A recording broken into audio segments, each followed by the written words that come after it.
Welcome back. As we earlier said that we should talk about Egypt's participation in the international golf travel market, which is the world's biggest golf fair.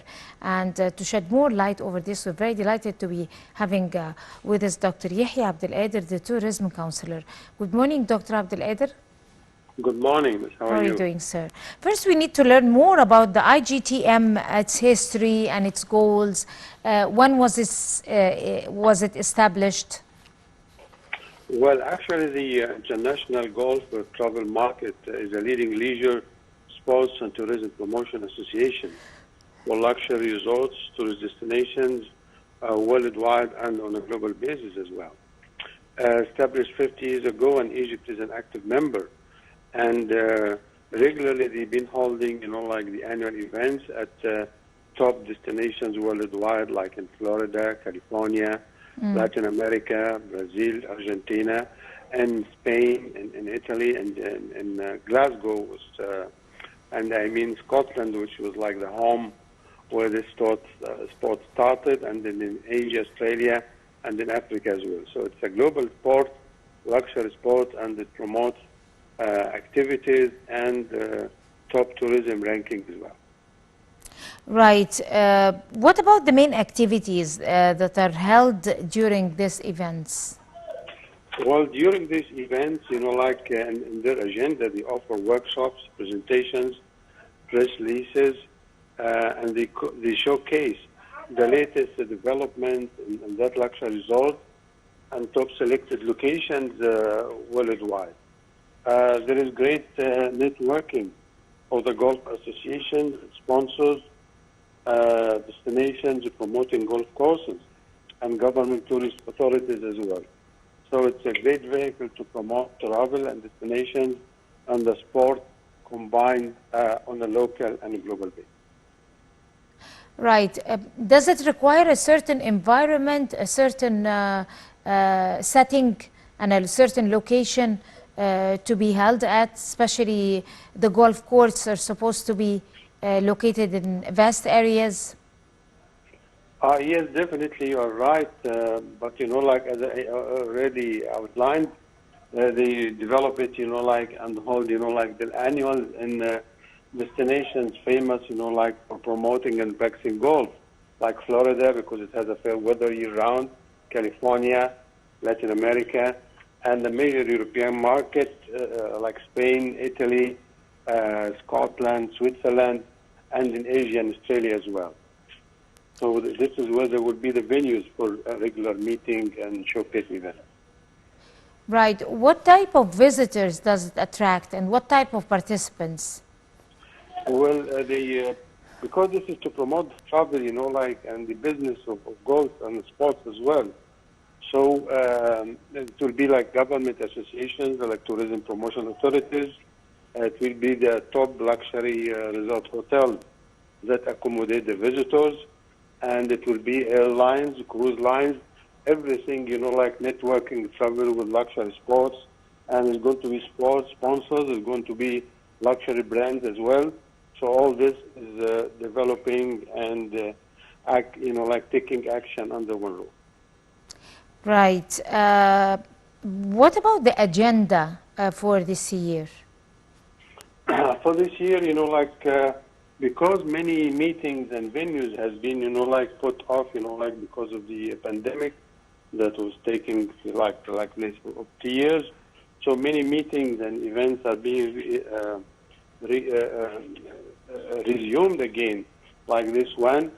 So the area for this year would be like coming back, like to business for the leisure resorts and hotels, and to conduct, like regular championships. There is an Arab Golf Association, and Egypt is a member of it. They have been practicing and holding, like championships since 1960. And many times, like Egypt, like wins like the top cup for this tournament. There is Mediterranean Golf Associations, there is European, and there is global one as well. Right. Is this the first time for Egypt to participate, or we have participated earlier before on several counts? Well, since the 90s, Egypt has been an active member and a regular attendant. And the Minister of Tourism, which I worked for about 10 years, We use, like regularly to attend the agendas, like for the golf travel market. And we have sometimes some of the champions of golf, like they will be participating to negotiate, like with developers and organizers of the golf events worldwide. Right, and the latest in this particular year that Egypt is have prepared or kept in store while it participates. Well, remember, recently we've been developing like great resorts like in Alamein, Marsa Alam, Hagara, Sharm el-Sheikh, administrative capital, and we are the only country that have a beautiful golf course, that overlooks the Giza pyramids. So this is one of the locations where we hold championships. So the agenda for this year is to promote our resorts that have golf courses, and it's a very luxurious and sophisticated sport that's recognized worldwide and locally as well. Right. The golf, game in general is not a game for every sector in society. It's popular amongst different specific sectors in society. Yes, so how is Egypt going to promote for its for this particular game and for those events and for participants, especially that it's not a wide sector in society? Do you think it's going to be helpful to boost tourism?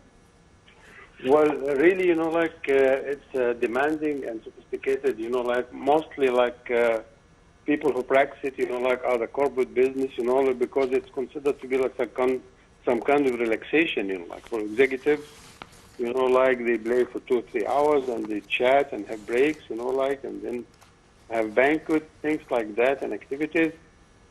So, and it is limited as well because you need to have large, golf courses to practice, and the equipment is expensive.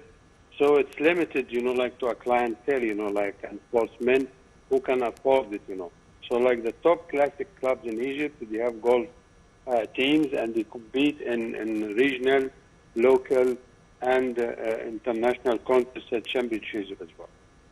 Right. How would the organization of international golf tournaments help in attracting more tournaments like that? Well, because really, because there are more resort hotels now, even some of the large cruises, I have seen, demos of them. They have mini golf course, so they like people to practice around the clock, even when they are on an Atlantic, or Pacific cruise.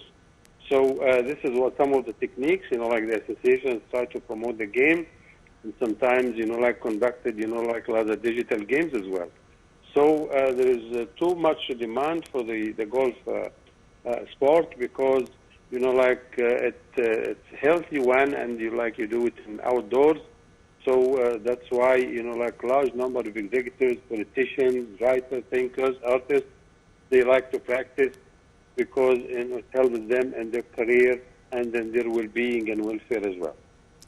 Do you think that establishing more golf resorts or resorts that could be suitable for this type of tournaments is a good idea, or it's a waste of money, especially that those golf courses would require a lot of water consumption?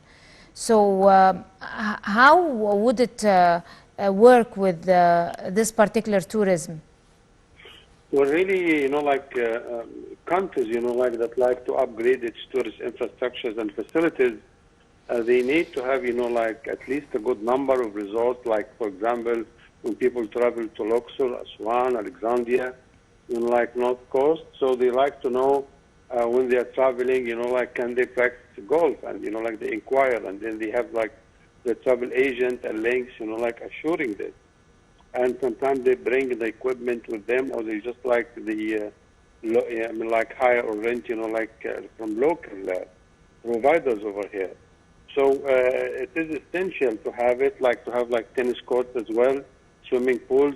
So sport now, is a major attractor, for people to travel to destinations and this is one of the niche markets that Egypt is currently trying to provide. And remember, the chairman, like of the Olympic committee was in Egypt 10 days ago to check about Egypt facilities to hold, like the next Olympics, within 10 years. So this is a great news, and we have, like to invest in a major budget to develop infrastructure facilities for, like the Olympic Games, which is like a very large number of them. You need facilities and accessibility as well.